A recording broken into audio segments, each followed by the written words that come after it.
I had jumped into the deep end of cycling without even knowing it. And because I grew up in Dallas, and there was this guy, he kept showing up to the training rides and to the races. His name was Lance, and he was really fast. Lance Armstrong. And so I had to find some ways to keep up with the pack. And I started to I started to understand that people were broadcasting exactly what was on their mind, exactly what was going to happen next. And all I had to do was get a handle on everyone's unique tells. And when I was able to do that, I was able to get a half a pedal stroke sometimes and keep up in that same information, because people have the same patterns over and over. It allowed me to win, right? Because I was just paying attention to different things than what everybody else was. Like, the secret's hidden in plain sight. In the same way that athletes are broadcasting exactly what's going to happen, like when you know what to look for, clients are as well. Vendors are as well. Your partners are as well. And so if we want to just simplify it, it saves you time, money, and energy. Like knowing what's going to happen, what people are thinking, and what are their unspoken questions, right? Because if you can start to answer those unspoken questions, people are going to love you, and they're not going to know why, right? And beyond that, it's keeping yourself off the front page for the wrong reasons, right? Because the problem is, like, it's easy to get into the Wall Street Journal. I read that every day, right? For the wrong reasons. Every day there's a fraud story. And here's the problem. The problem is that lies compound. And every time they compound, they take you further and further away from the conversation you need to be having, and closer to that Wall Street Journal story that you never wanted. And so most of the time we walk in to a client meeting, and it's almost like we just, our eyes are glazed over, because you're not seeing what's really there, right? You're not seeing what they're trying to conceal from you. And guess what? Information is going to leak out, but it's up to you to look at the right things so that you are getting the right information, and you're actually operating and fundamentally making different decisions based on what people are screaming at you and not saying. The things to look for, well, because, communication is body language, tone, and words, right? So things to look for from a body language perspective is, are they sitting forward? And this is simple, or are they sitting back, like way back, right? So people that are sitting forward, they're and they got their feet under them, they're ready for anything, right? They are with you, right? If they're sitting back, kind of, they may be more checked out, right? Okay, so that's basics. But what about, are you watching their lips, right? What if are they sucking their lips back in over their teeth? That means they're holding something back, right? So you got to be hip to see that and not let that opportunity slip away, right? Because you've created a moment there where you have a chance to ask more questions, okay? And this is the question that you want to ask. You want to say, you know what? It seems like there's something on your mind. Like there's something I haven't answered for you.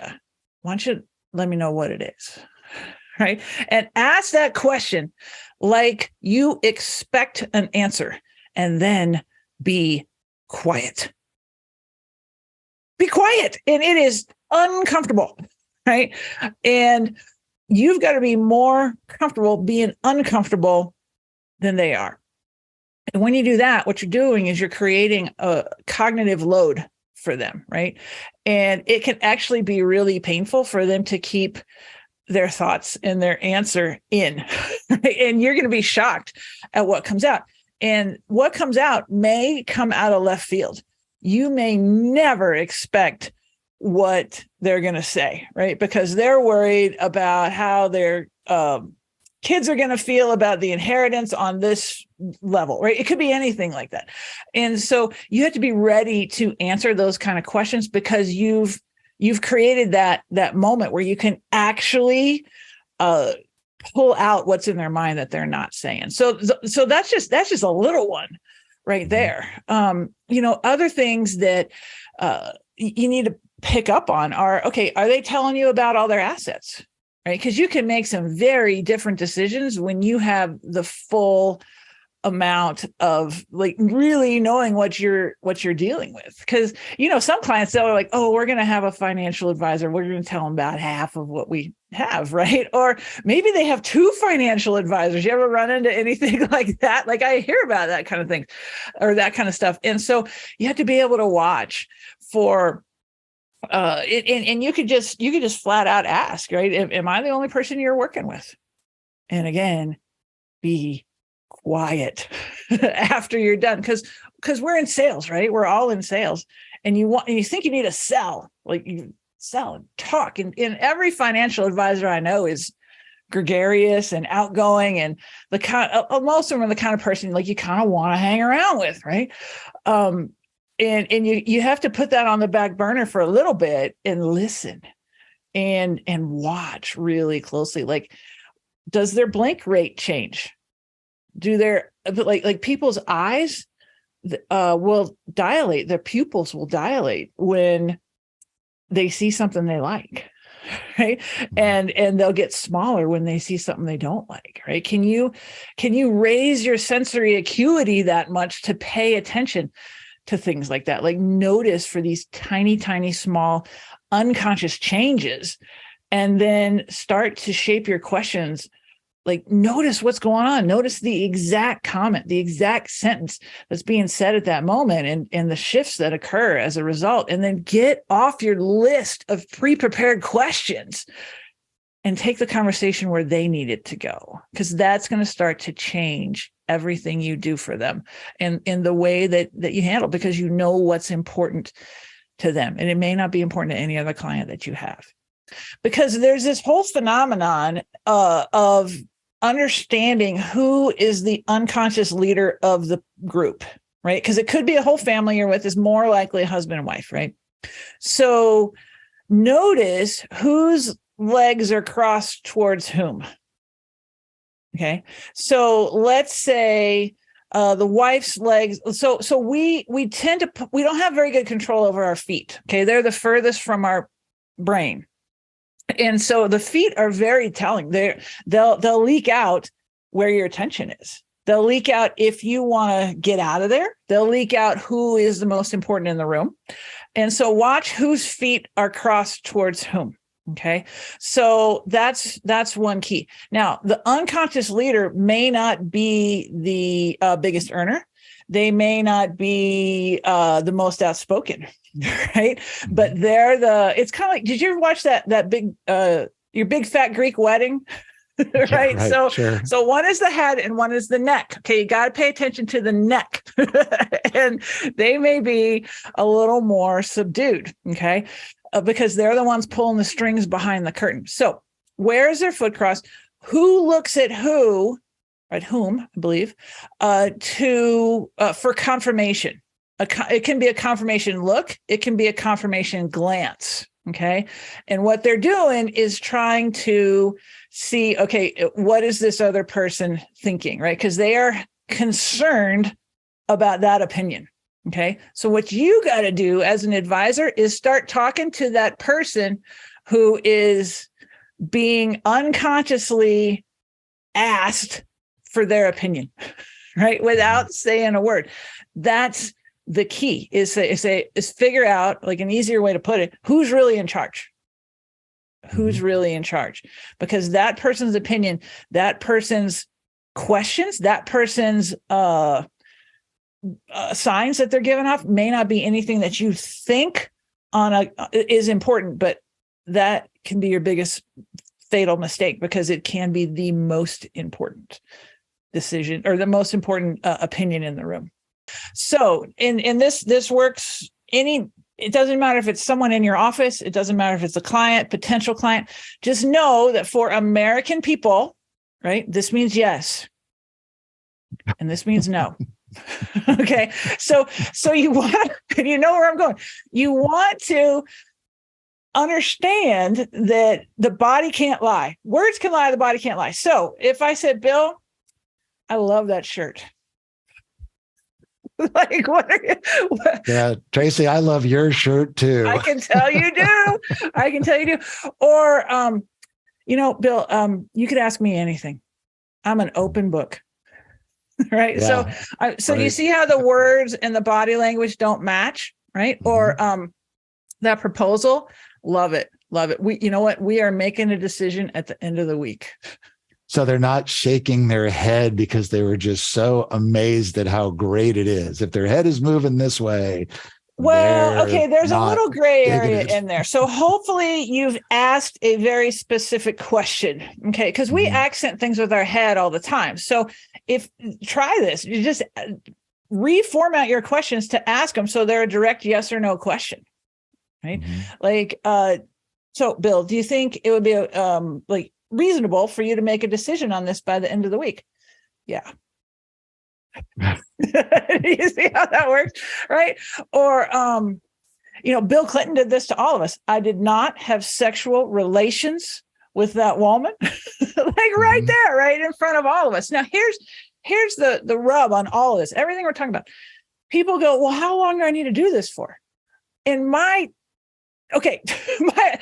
never a time you shouldn't be doing this. There's never a time that more information is bad, right? And you can go through life with blinders on, or you can actually dig in and get good at reading people. And now a lot of your members, I know they're people, right? And they're good at this without knowing it. But what we want to do is add some science to that so that you can get repeatable results and not miss anything, right? So we talked about the yes and no head shake. It's really good for a direct yes or no question. Now, really what I do in investigations, what I've learned from law enforcement, because people always wonder, like, how did I get to do what I do? I've studied with some of the top law enforcement in the country. So FBI, police, Green Berets, people I believe couldn't tell me they were in the CIA. Like, I end up in classes where I'm the only one who shows up without cargo pants and a gun. Like, that's where I end up.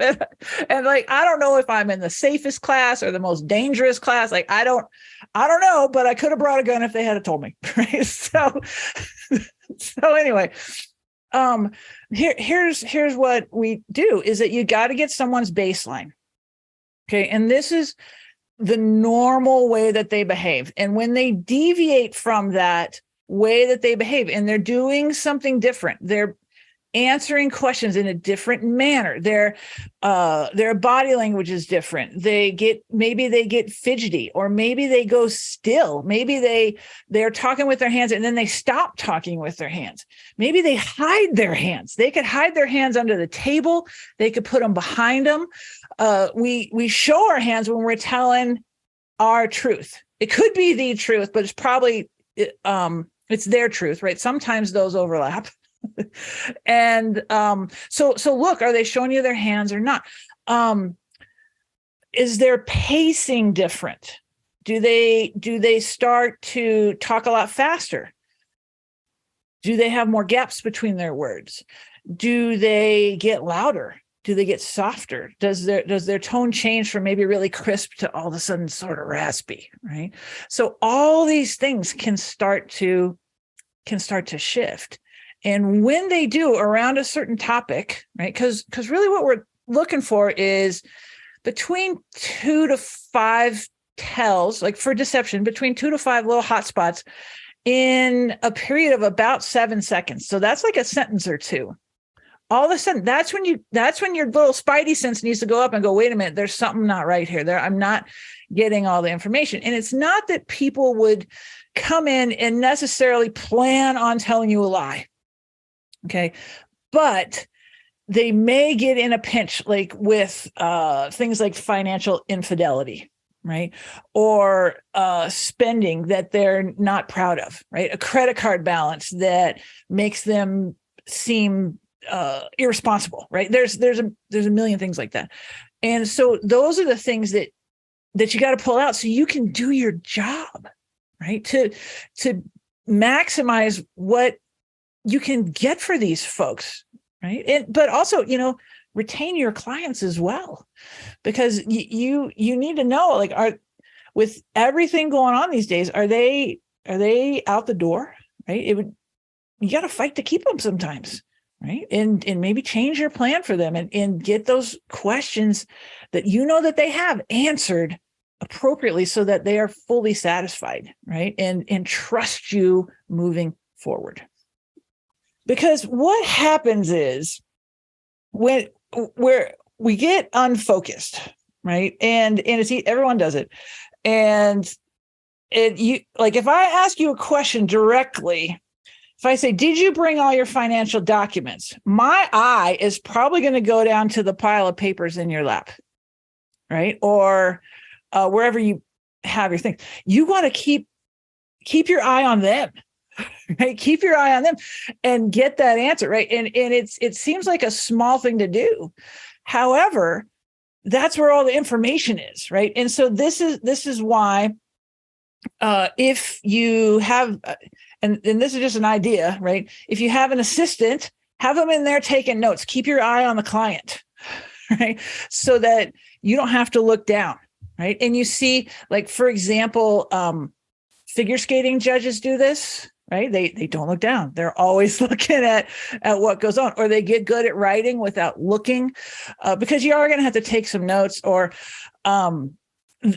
these, like, figure out little hacks so that you can keep your eye on your client, right? Because these tells can happen in as little as a fifth of a second, like a fifth of a second. And if you look away or you're typing or whatever, you're going to miss it, right? And that can be the thing that you miss that can get you the deal or not, right? Those kinds of things.